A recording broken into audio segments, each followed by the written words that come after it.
Welcome back to another video. इस program में हम सीखने वाले हैं इलेक्ट्रिसिटी बिल कैलकुलेट करना। इससे पहले जो हमने प्रोग्राम बनाया है उसमें हम प्रॉफिट एंड लॉस कैलकुलेट कर रहे थे इफ एल्स का यूज़ करते हुए।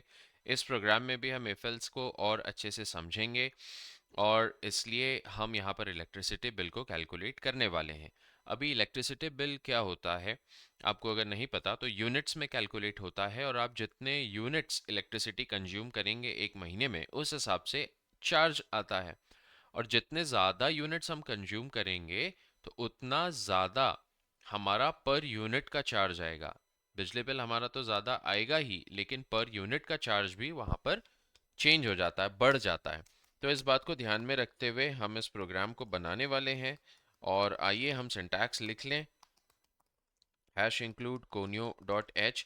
जो हमारे न्यू यूज़र्स हैं, आप स्टार्टिंग के वीडियोस देख सकते हैं तो आपको बहुत सारे लॉजिक्स उस पर क्लियर हो जाएंगे। मैंने बहुत डिटेल में एक्सप्लेनेशन दिया है कि क्यों और कहाँ पर हम किस तरह से वेरिएबल्स को ले रहे हैं और कैसे हमारा सिंटैक्स यहाँ पर काम कर रहा है। अभी हमें यहाँ पर दो सिंटैक्स की ज़रूरत होगी। एक हमें दो वेरिएबल्स की ज़रूरत होगी। एक हो जाएगा हमारे लिए यूनिट और दूसरा हो जाएगा हमारे लिए टोटल। इस तरह से अब हम यूज़र से इनपुट लेने वाले हैं, एंटर यूनिट्स। और यूनिट्स लिखने से पहले मैं प्रिंटफ करवाना चाहता हूँ स्लैश इन करते हुए program to calculate electricity bill.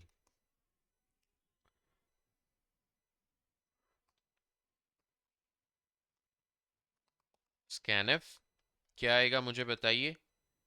यहाँ पर आएगा एम्परसेंड और एंड करते हुए हम लेंगे यूनिट और इस यूनिट को हम इफ से चेक कराएंगे। If unit is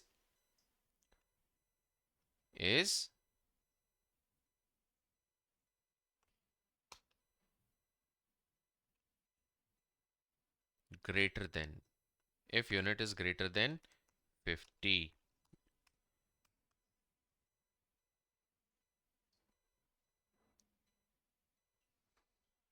sorry my mistake, if unit is less than 50। अगर यूनिट हमारा 50 से कम है तब किस तरह से कैलकुलेशन काम करेगा। Total is equal to unit multiplied by 3 rupees के हिसाब से हम यहाँ पर बिलिंग देने वाले हैं पर यूनिट का। तो प्रिंटफ में हमारी वैल्यू आ जाएगी स्लैश इन करते हुए your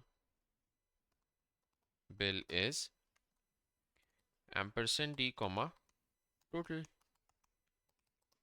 else if unit is less than equal to 100 तब total is equal to unit multiplied by 5 rupees per unit हम दे देते हैं। अगर यूजर 100 से ज़्यादा 100 तक अगर वो यूनिट कंज्यूम कर रहा है तब। तो printf your bill is ampersand d comma total else if unit is less than equal to 150 तो total is equal to unit multiplied by 6 rupees per unit हम यहाँ पर कर देते हैं। तो यहाँ पर हम कह देंगे printf slash n your bill is ampersand d comma total else if अगर यूनिट जो है वो 250 एंड अबव जाता है तो total is equal to unit multiplied by 7 rupees per unit हम यहाँ पर चार्ज कर देते हैं। और ये हमारा लास्ट प्रिंटफ रहने वाला है टेक्निकली। इसके बाद हम एल्स पे आ जाएंगे जिस पर कोई कंडीशन नहीं लगने वाली है। एम्परसेंड डी कॉमा टोटल करते हुए एल्स हमारा डिफॉल्ट स्टेटमेंट और इसमें हम क्या लिख देंगे प्रिंटफ लिख करके स्लैश एन ट्राई अगेन लिख देता हूँ।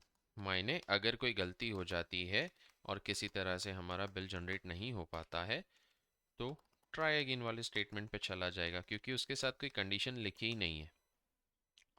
गेट सी एच करके मैं इस प्रोग्राम को कंप्लीट करता हूँ, कोई एरर नहीं है इस प्रोग्राम में। 24 यूनिट्स इलेक्ट्रिसिटी कंज्यूम हुई तो हमारा बिल आया 72 रुपीज़। 73 यूनिट्स बिजली कंज्यूम हुई तो हमारा बिल आया 365 रुपीज़। बहुत बढ़िया से प्रोग्राम काम कर रहा है। 150 यूनिट्स इलेक्ट्रिसिटी कंज्यूम करने पर कितना बिल आया था, देखा आपने? चलिए फिर से देखते हैं। 900 रुपये बिल आया, 6 रुपीज़ पर यूनिट के हिसाब से। और वहीं अगर मैं 300 यूनिट्स इलेक्ट्रिसिटी कंज्यूम करता हूँ तो टेक्निकली मेरा बिल 1800 रुपये आना चाहिए था, लेकिन यहाँ पर नहीं आया। क्यों नहीं आया?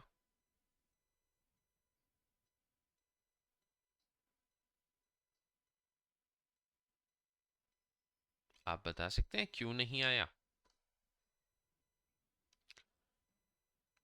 वेल, ये बहुत इजी है, लेकिन मैं चाहता हूँ कि आप जब इस प्रोग्राम को देखें तब आप कमेंट्स में मुझे बताएं कि क्यों नहीं आया, और इसका सल्यूशन भी। आप चाहें तो मैं कमेंट में आपको इसका सल्यूशन भी बता सकता हूँ, पर यहाँ पर थोड़ा सा आप अपनी बुद्धि का इस्तेमाल ज़रूर कीजिएगा। आई होप जहाँ तक हमने प्रोग्रामिंग सीखी है तो आपको ये काम आएगा। See you in the next video very soon.